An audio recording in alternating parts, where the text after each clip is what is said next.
विधानसभा के इतिहास में पहली बार हुआ कि टकराव विधानसभा अध्यक्ष और मंत्री के बीच है।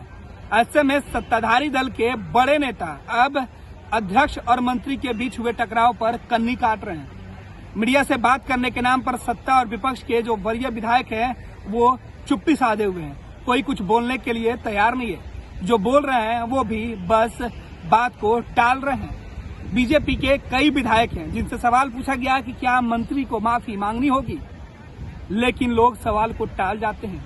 सत्ताधारी दल का कहना है कि जो सदन के अंदर हुआ वो दुर्भाग्यपूर्ण है, लेकिन विपक्ष का कहना है कि जो हुआ वो निंदनीय है। मंत्री लगातार आसन को मिसगाइड करते रहे हैं और आज जिस तरीके से विधानसभा अध्यक्ष को लेकर भाजपा कोटे के जो मंत्री हैं सम्राट चौधरी ने जिस तरीके से टिप्पणी की, उसकी जितनी निंदा की जाए वो कम है। ये पहले अध्यक्ष हैं जो सदन को चलाना चाहते हैं, सत्ता और विपक्ष को सुनते हैं और पहली बार विपक्ष को सुनने वाले अध्यक्ष मिलने के बाद सत्ताधारी दल को अखड़ने लगा है। लिहाजा इस तरीके की हरकत सदन के अंदर की गई। तो वहीं दूसरी तरफ विपक्ष को हर वक्त नसीहत देने वाले सत्ताधारी दल के विधायक जब बात आसन के सम्मान पर उठी है तो चुप्पी साध रहे हैं। देखिए, कई विधायकों से हमने बातचीत करने की कोशिश की तो कईयों ने सवाल टाल दिया, तो कई लोग बात करने से ही मुकर गए। हालांकि सत्ताधारी के साथ साथ विपक्ष के भी कई बड़े नेता हैं, वो इस पूरे मामले पर फिलहाल चुप्पी साधते हुए दिख रहे हैं। सबको समय की नजाकत मालूम है। यह वक्त ऐसा है जब विधानसभा अध्यक्ष के पक्ष में खड़ा होना या फिर सरकार के खिलाफ खड़ा होना, दोनों का फायदा और नुकसान देखा जा रहा है। हालांकि इस पूरे घटनाक्रम के बाद विधानसभा अध्यक्ष काफी गुस्से में अपने चेंबर में बैठे हुए हैं। उनको समझाने की बात की जा रही है। बार बार पूरे घटनाक्रम का जिक्र करके बताया जा रहा है कि मंत्री खेद प्रकट करेंगे या नहीं। अब बात आसन के सम्मान से जुड़ा है। ऐसे में विधानसभा अध्यक्ष इस बात के जिद पे हैं कि जब तक आसन का सम्मान नहीं होगा विधानसभा की कार्यवाही कैसे निष्पक्ष चल पाएगी। विधानसभा अध्यक्ष का तेवर देखते हुए कई सदस्य चुप्पी साधे हुए हैं, तो भाजपा के और जेडीयू के कई नेता अब इस पूरे मामले से खुद को दूर रखने की कोशिश भी कर रहे हैं। कुछ लोगों का बयान, कुछ तस्वीरें आप जरूर देखें कि आखिर सदन में जब मंत्री और अध्यक्ष टकराते हैं तो नतीजा क्या कुछ होता है। जी, आप लोग बैठक में भी गए थे, अध्यक्ष क्या कुछ कह रहे हैं और आज जिस तरीके से मंत्री का जो आसन के लिए जो टिप्पणी थी उसको कैसे देख रहे हैं आप लोग? माननीय मंत्री का आसन के लिए जो टिप्पणी थी वो काफ़ी ही दुर्भाग्यपूर्ण टिप्पणी थी। इसे बर्दाश्त नहीं किया जा सकता और इसकी पृष्ठभूमि में जाने के चाहिए। अध्यक्ष महोदय को लगातार सत्ता पक्ष के द्वारा जो है निर्देशित किया जाता है। यह उचित नहीं है एक स्वस्थ लोकतंत्र की परंपरा के अनुकूल, और लगातार की जो प्रक्रिया रही उसी का आज जो है प्रकाष्ठा है कि अध्यक्ष को मंत्री के द्वारा जो है दो बार जो शब्द का इस्तेमाल किया गया है वो अपमानित करने का काम किया है, वो काफ़ी शर्मनाक है। ऐसा नहीं होना चाहिए। पिछले सत्र में भी थे 20 से 25 शून्यकाल नहीं जाता था। इस बार 60-60 65 शून्यकाल पढ़वाते हैं। सारे प्रश्नों के उत्तर जो है उसको भी करवाते हैं और इसलिए करके कोई घटना नहीं। अध्यक्ष जी ने नियमन के अनुसार नियम दिया और जो अध्यक्ष हैं वो सर्वोपरि है, सदन सर्वोपरि है और आसन सर्वोपरि है। इसलिए करके अध्यक्ष जी हर समय में इस बार के सदन में ऐतिहासिक काम। मंत्री का जो बयान था, मंत्री का बयान क्या लगता है कि सही है? क्या मंत्री को माफी मांगना चाहिए?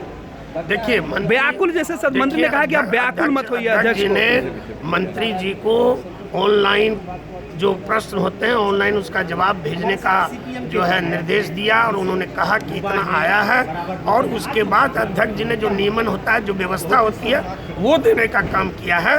और इस बार का सदन बहुत सुंदर और बहुत अच्छे ढंग से चल रहा है। पक्ष विपक्ष सारे लोगों को एक साथ लेकर के अध्यक्ष जी चल रहे हैं और उनका हर काम इस बार ऐतिहासिक।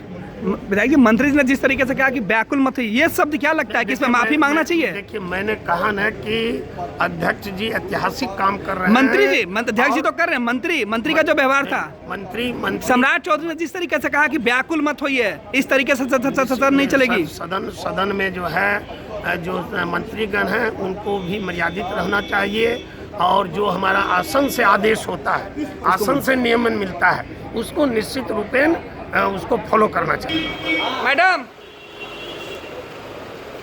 मैडम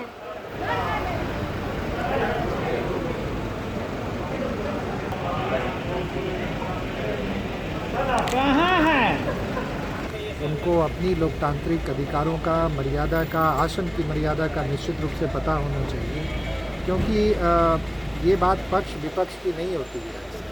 अक्सर ये होता है कि आप किन मूल्यों को लेकर, किन आधार पे आप इस सदन में बैठे हुए हैं, किन के लिए बैठे हैं। तो बहुत बुरा था।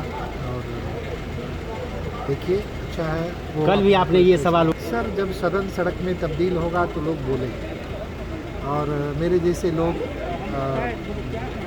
बहुत ज़्यादा बर्दाश्त नहीं कर पाते हैं, तो मैं प्रतीकात्मक रूप से कुछ बोल देता हूँ, और ये जारी रहेगा। आज का दिन भी ठीक नहीं था, लेकिन उम्मीद है वो अपने आप को रिफ्रेश करेंगे। कौन रिफ्रेश कर, जिन्होंने भी सदन की मर्यादा को कलंकित किया है, आप यानी कि मंत्री को माफ़ी मांगनी चाहिए? निश्चित रूप से मांगनी चाहिए, निश्चित रूप से मांगनी चाहिए। ये विधानसभा अगर की आसन विधानसभा की गरिमा का सवाल है, ये सारे सदस्यों की गरिमा का सवाल है। ये बात कोई पक्ष विपक्ष की नहीं है। अगर हम बैठे हुए हैं उस सदन में, तो सदन का जो आसन है वो सबके लिए सर्वोपरि है।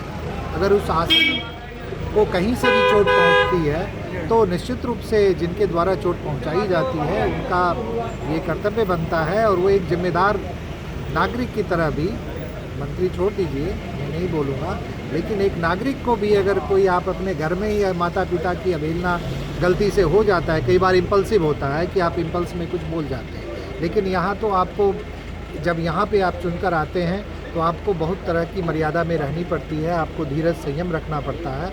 अगर आपने धीरज संयम खोया है, तो उसके लिए आपको खेद प्रकट करना चाहिए, और सदन मर्यादित आगे बनी रहे, ऐसी जिम्मेदारी अब सारी उनके ऊपर।